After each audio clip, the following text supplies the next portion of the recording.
Welcome to the More Than Just a Doctor podcast. I'm your host, Lil Suprenant MD. I'm a life coach for physicians, a practicing hospitalist, a wife, a mom of 2 boys, a reader, a dancer, a dolphin enthusiast, and all the things. Just like me, you're more than just a doctor, and that's what we're going to talk about each week. Doctor stuff, regular life stuff, and all the things that make life rich and interesting. I'm so glad you're here. Let's get started. Hello, my friends.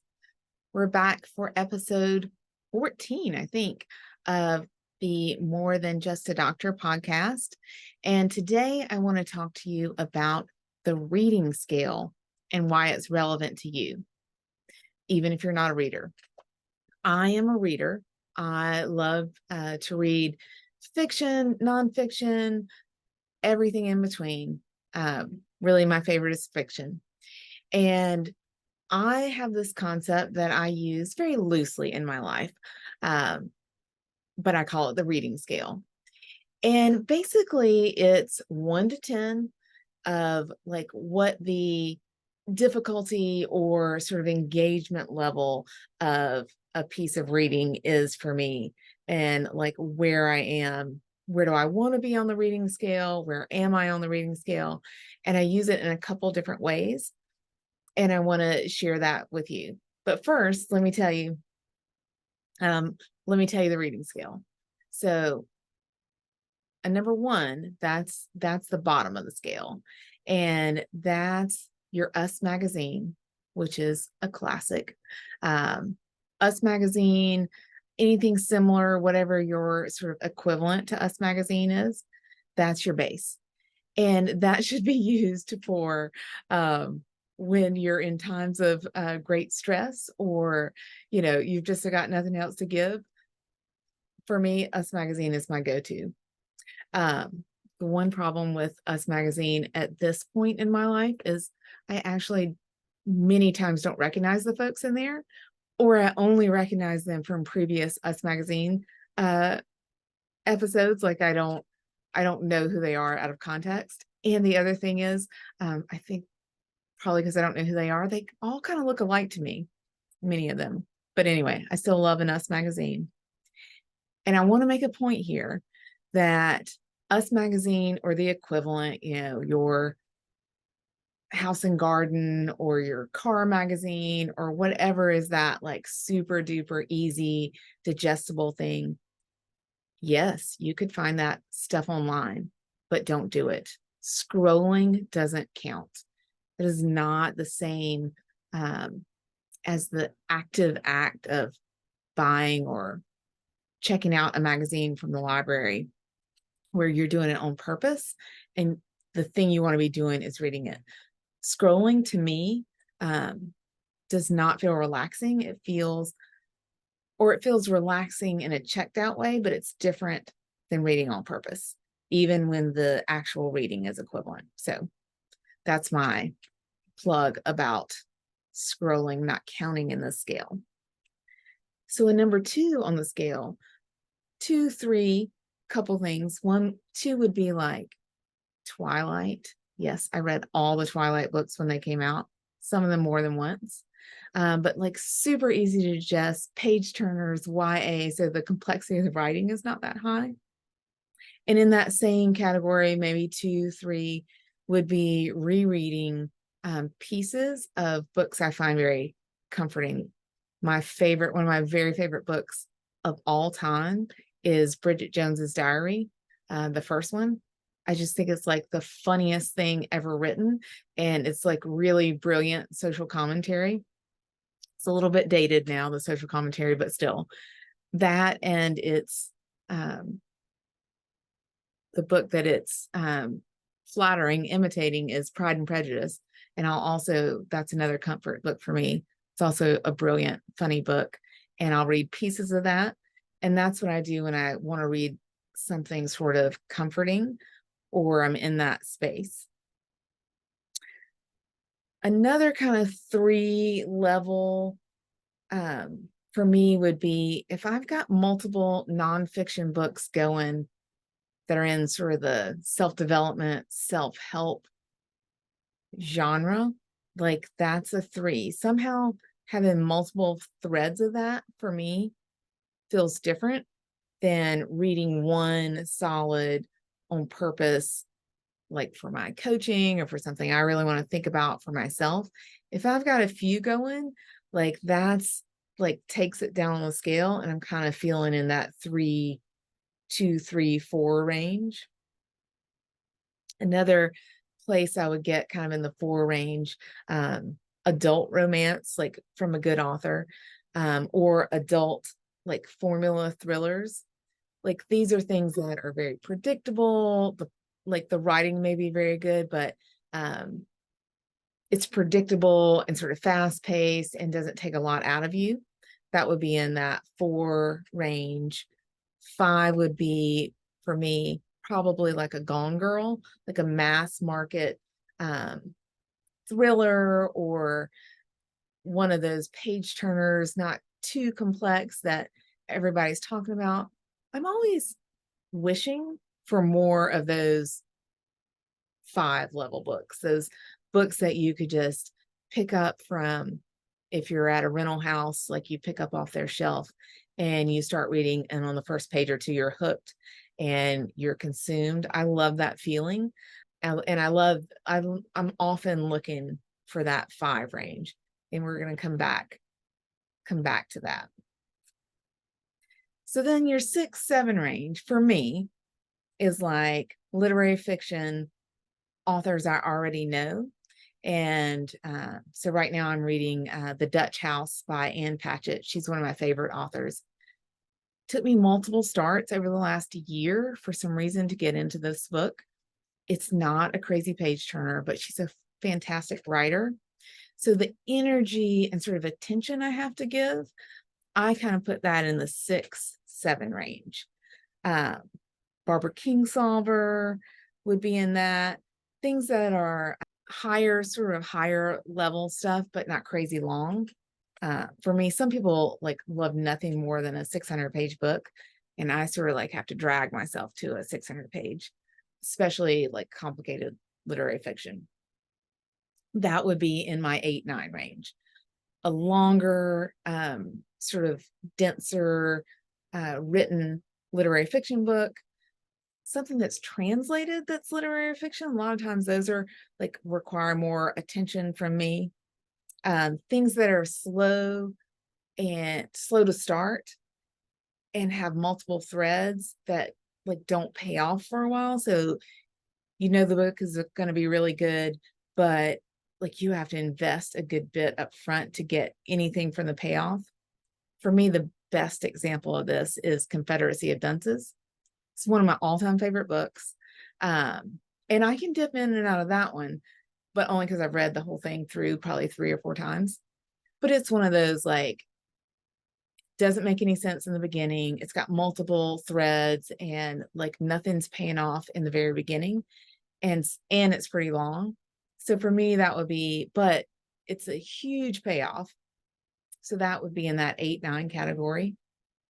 And then for the 10s, for me, it would be, I actually have most of the books in the 10 category for me are books I have not read. So for me, mostly a 10 is aspirational, which I think is funny, because this is just the way, like I've had this sort of scale in my head for years, and I don't know why I keep 10 away from myself, but I do.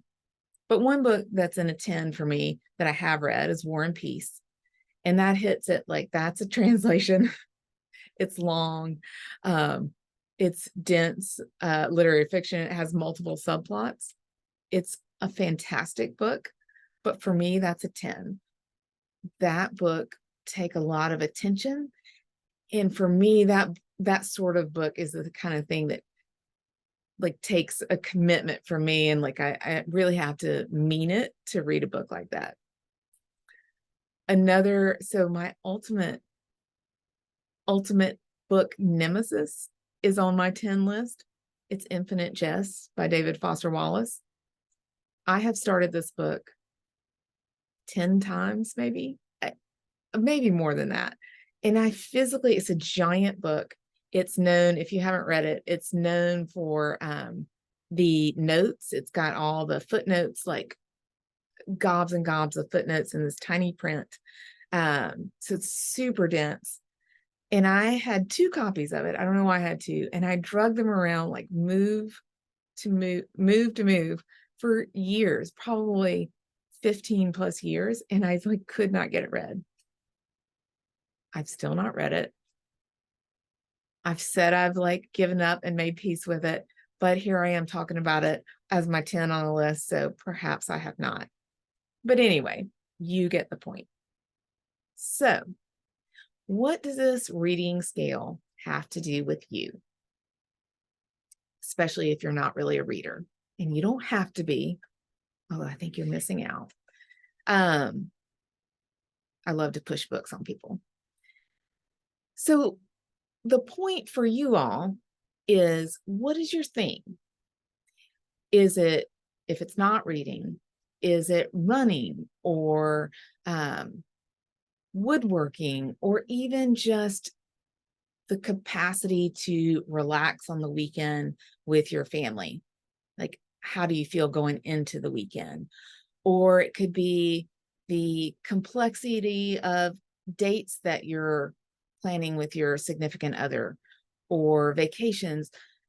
But whatever your thing is, your thing or two, that really kind of is something important to you, that's not work, not medicine, and not in our like responsibilities.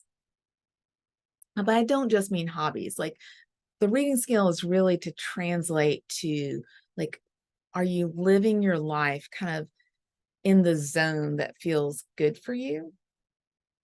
So that's how to translate the reading scale. And I use the reading scale in sort of 3 different categories of ways. And I want you to think about whatever your thing is, um, your yard work or your writing, or whatever it is. So I think about the reading scale, one, in just a purely prescriptive way. And often this is me recommending for other people, but to myself as well.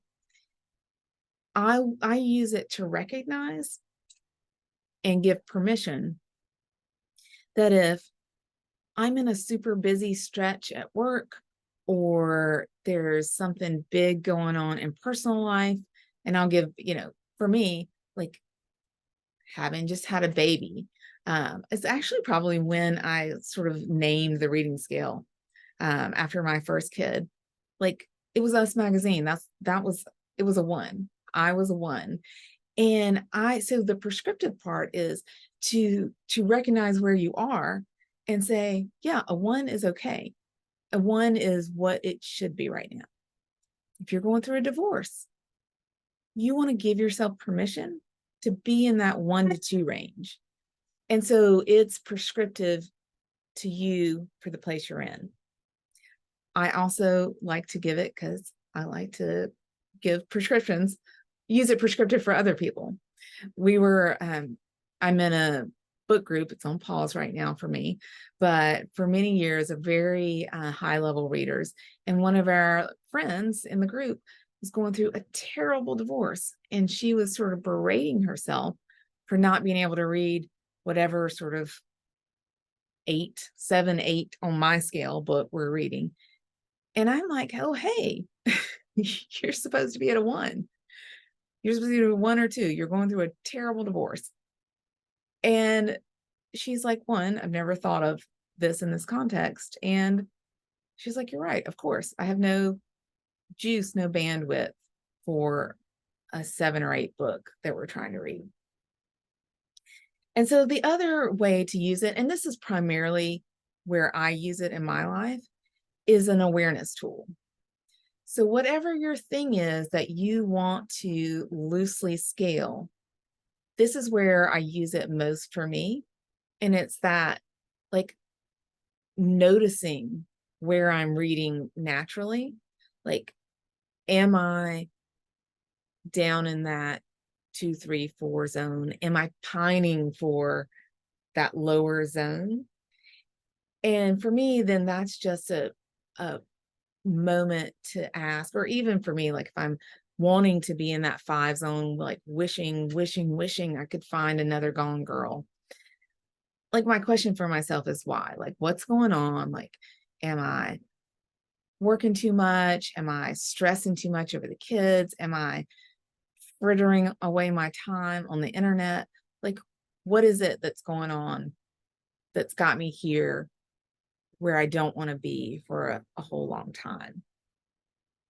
So that's how I usually use it. I'm like, oh, this, I'm reading, especially if I notice I've got multiple things going, because that's not like some people are great at that. I'm not great at that. And I find it a reflection of my attention. If I'm reading multiple things at a time, it's reflective of like the way I'm feeling my attention in other areas going. And so then it just gives me feedback and awareness to say, okay, and then what do I need to change to get back to the life I want to be living and feeling? And then the third way to use the reading scale or your reading scale equivalent.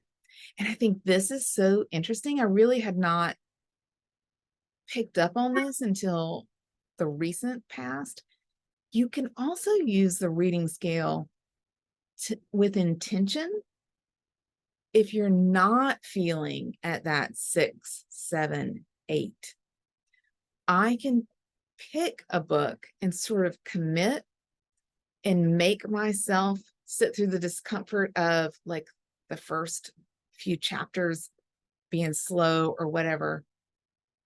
And I find that then once I catch and I'm reading something at that higher level with a higher attention, it's a feedback. And then I feel more like the person who's able to read a 7 or 8.